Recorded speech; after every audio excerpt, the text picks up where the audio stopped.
Hello, everyone, and welcome to episode 26 of Awakening to Ascension. I am your host, Alex Nelson, here with Marlene, Janae, and Peter. Today's episode will be tools for emotional regulation. This one's important. I like to think of myself as mastering emotions. It takes a lot of time and it takes a lot of expression to do this. One thing that I want to address right off the bat is emotional pain doesn't just go away if you don't feel it.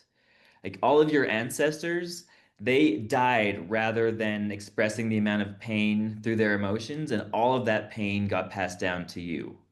See, every cell of your body contains your entire code of DNA, and within each cell, if you took that DNA and stretched it out end to end, it would reach from the earth to the sun in Mhm. every single cell of your body.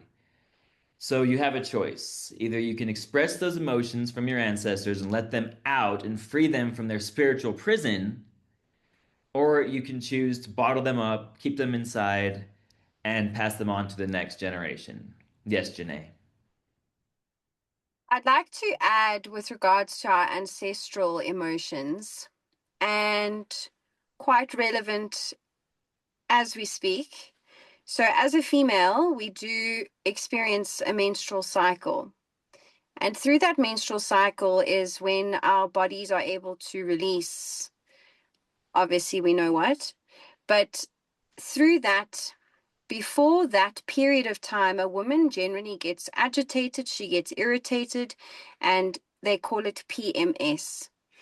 And what that actually is, and I read this somewhere, it is because the female, the feminine, holds onto her ancestors' pain and her ancestors' emotions through her embodiment in this lifetime. So, especially when it is that cycle and it's usually aligned with the moon, so it's a moon cycle, that is when we as women release the emotions from not only ourselves, but from our ancestors. And I'd also like to just say that with regards to these emotions that Alex says to bottle up, if you want to choose to bottle them up or not, I think that society has made it out to us to believe that we are not supposed to release these emotions. And feeling anger is unhealthy, and feeling sadness is unhealthy. But we're allowed to feel those emotions because they're coming up and they are in ourselves, they are embodied in us. So we need to release them, and they are triggers. There's a trigger that happens when that emotion arises, and you need to then sit and understand, observe, and say, what is this trigger teaching me? Why do I feel this way when this is happening? And you need to then you digest it and you understand yourself more. And that's what awakening is. It's becoming more observant and conscious of self. And Marlene's know thyself. Yes, Marlene. So I'd love to add right here, right now, when we are talking about this subject, it's frightfully interesting. And for me, the words that come up to actually speak about is family constellations. And it speaks to exactly what this topic is all about. It encapsulates what you have spoken about, Alex, as well as what you have spoken about, Janae. So when one actually notices that you have those patterns in your life and they are recurring, then you can bet your bottom dollar that that is coming from your ancestral lineage as well. And what happens is you can, by tapping into the morphogenetic field, you start to feel into the energy of why things are the way that they are. And you can break the cycle, the pattern of that particular event occurring. So I'll give you an example. If, for example, you've got four sisters and each of your sisters pass away from a heart attack by the time that they are 30 years old. And you are perhaps 28 now. Okay. This is a pattern. So you've lost 3 sisters. Are you going to be the 4th one? Well, if you go into that morphogenetic field, and there are practitioners who actually do this with you, and it's an incredible process to be part of. Through that tapping in, you can find out where that has actually come from and in what lineage, and you can put a stop to it. It's the most incredible energetic experience. I have actually been in a constellation where somebody has not spoken to their sibling for 20 years.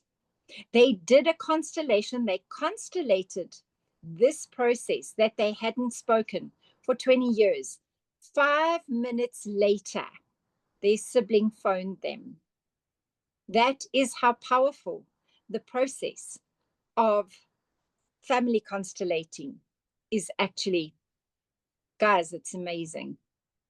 Alex. Thank you. Yes, I actually do want to touch on the societal conditioning that we have around emotions.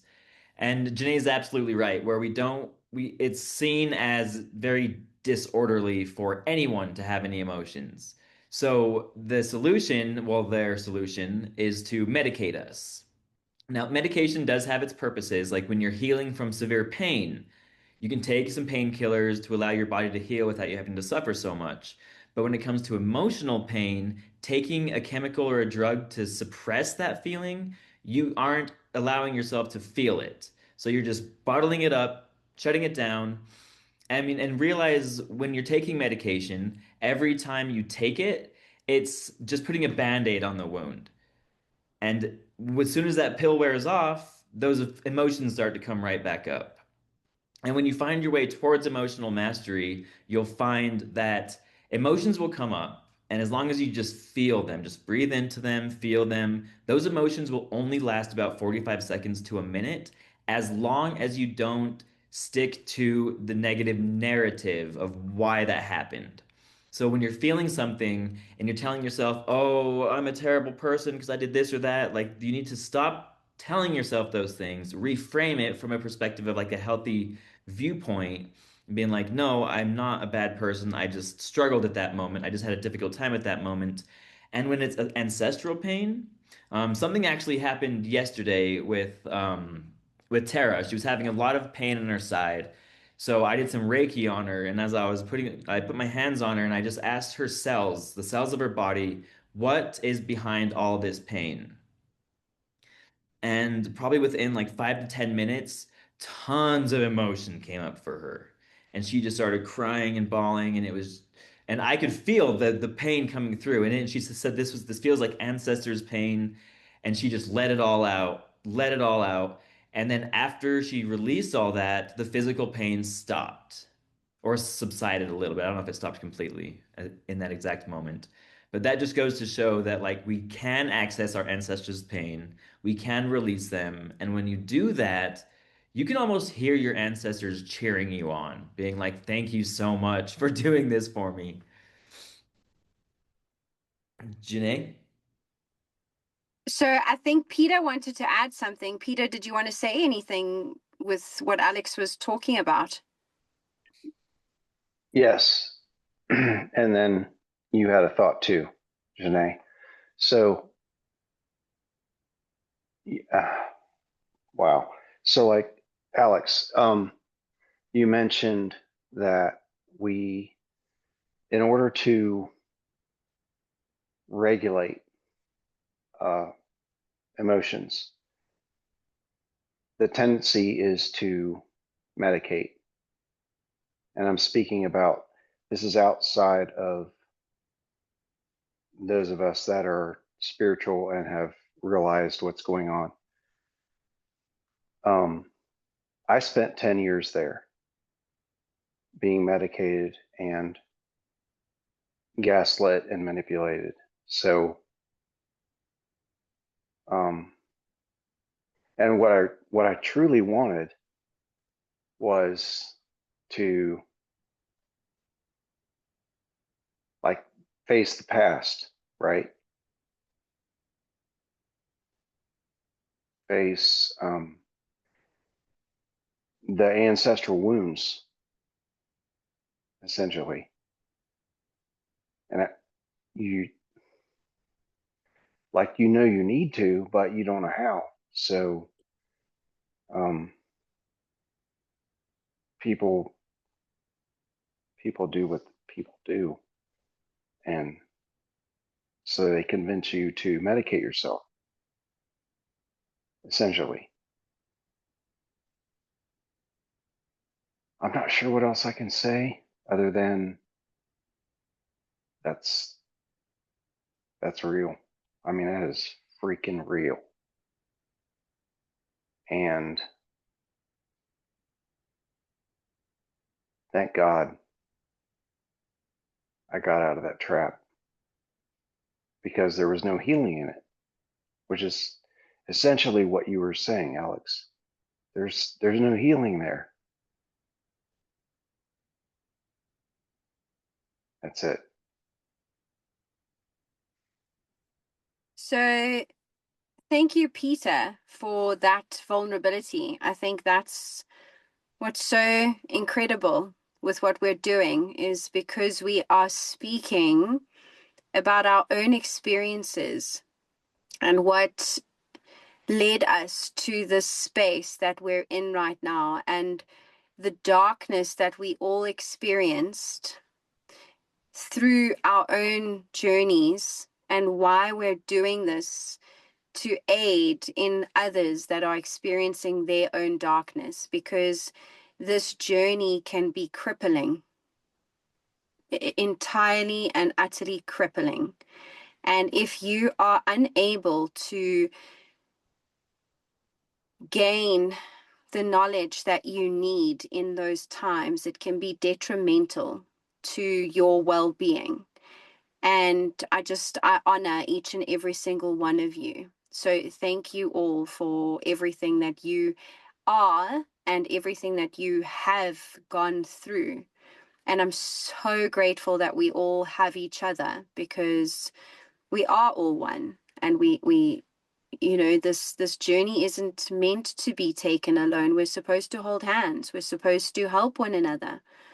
And I wanted to continue with the ancestral emotions, with what Alex was saying, what he did on Tara with the Reiki. So I experienced Ashi massage by the beautiful Marlene, and she was called to do it. We are business partners and best friends, and we make it top priority to be in each other's space and energy every single week because of the work that we're doing. And when we are in each other's space, it comes to us, it's a download of what needs to be done. And she was called to do Ashi on me. And what that essentially is she walks on your back with her feet, and she removes energy and disperses it out of your body, not just with her feet, but with her hands. So there's elements of Reiki involved as well. And what had happened was she was called, like Alex, to that pain point, to my right side, which is my masculine, and specifically to my lower part of my leg, which was my shin and my calf. And as she put her hands on me, she took on all of the masculine pain that I have ever suffered, not just in this lifetime, but in all of my lifetimes. And I've been around for a long time. My soul has been here many times. The pain that Marlene experienced was so shattering that she sobbed. She took on the pain from me and released it. And she's crying right now because it was unreal. And I believe that this work is truly, truly extraordinary. And if you can realize and take your ego, take the ego, detach from it completely, and understand that your emotions are not irrelevant, and your emotions stem back to something way deeper than you can even fathom. So it really is something that one should consider. And I also just wanted to speak to you with regards to what Alex said about the emotion coming up, and you having that period of time to understand that it's not your thoughts. You can dissipate and not sit in that. Touch is such a vital thing. And if you touch your heart and your belly, my arm, but if you touch your heart and your belly, you are acknowledging your body, and you're telling your body that it is safe and you can breathe. And when you breathe, you can physically feel your heart rate slowing down. And it's such an important practice to do, because this world has become, there isn't even a word to describe what is currently going on with the human race and what we have all been put through. And I really believe that you should take these moments, because when you breathe consciously, your heart rate physically slows down. You can physically feel the beating of your heart slow down. And I've been in traumatic situations where I felt, and Mason witnessed it, where my body was convulsing from fear. And I didn't know how to breathe. I was crying. Now I have my 7-year-old son in front of me, and I need to calm myself down. And I consciously, in that period of time, had to touch my body and consciously take 3 deep breaths.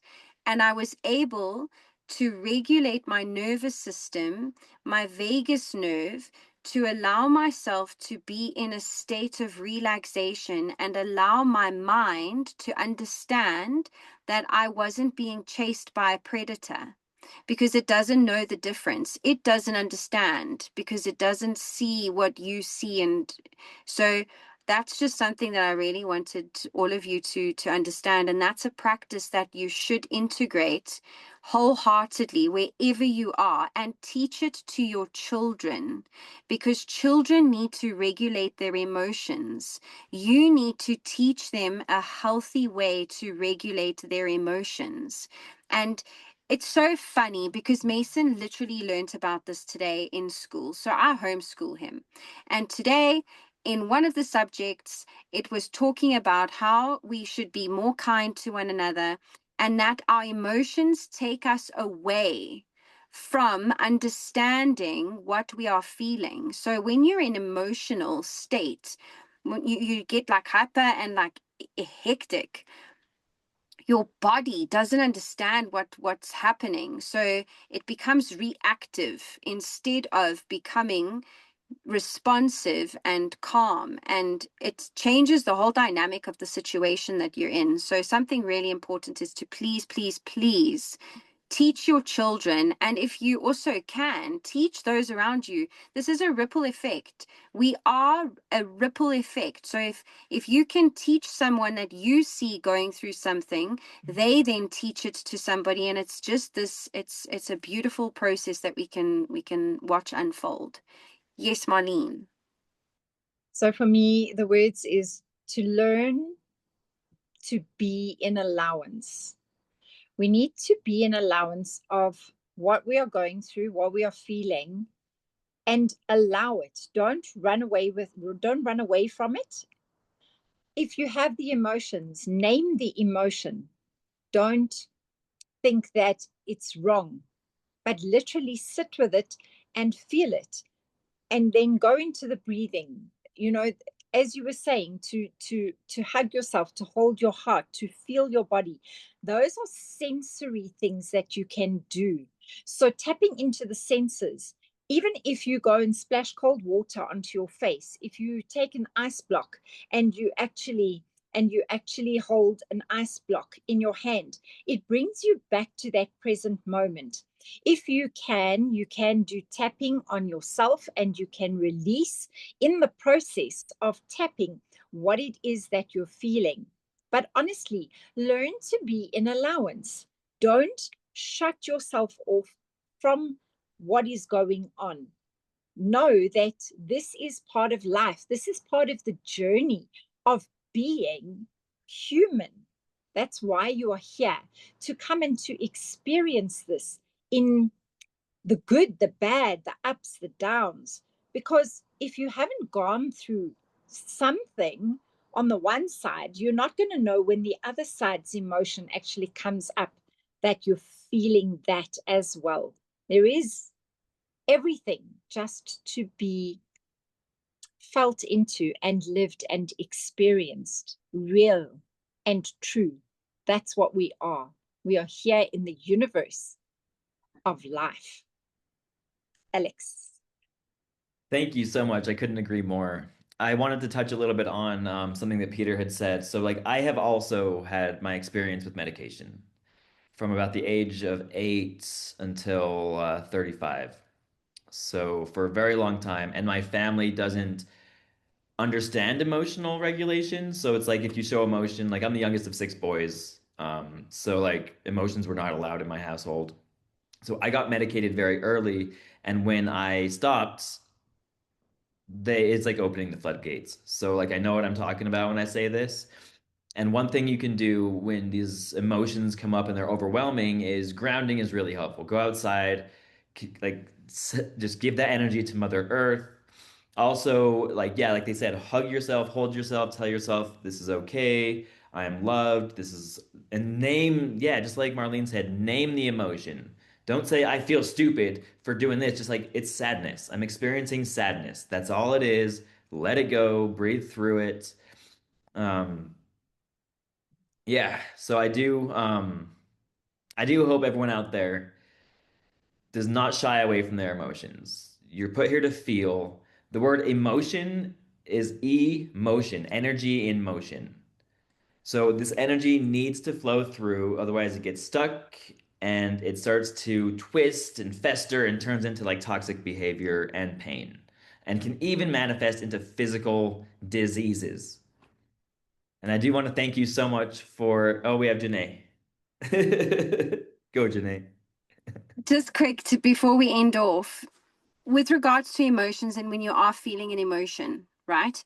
And you are in the company and the presence of others, sometimes it's also very important that the person you are in contact with does not touch you while you are releasing that emotion, because when they touch you, your mind goes to that person touching you and it deters you from releasing the emotion that you were in. So Reiki masters and therapists and practitioners very different, because they know what they're doing with the energy removal and the emotion attachment. But if you are in the presence of a friend and you're having a breakdown, tell them not to touch you because you need to release it. Them touching you physically puts their energy into your energy, and it can stop the release from happening. Thanks, Alex. Yes, yes, that's absolutely true. So when somebody else touches you, they're in a sense comforting you. But in that moment, you need to not be comforted to allow that emotion to find its way out. So keep that in mind whenever you're going through some very emotional moments. That is all the time we have for today. Thank you so much for watching. Don't forget to like, subscribe, and comment, and we will see you next time.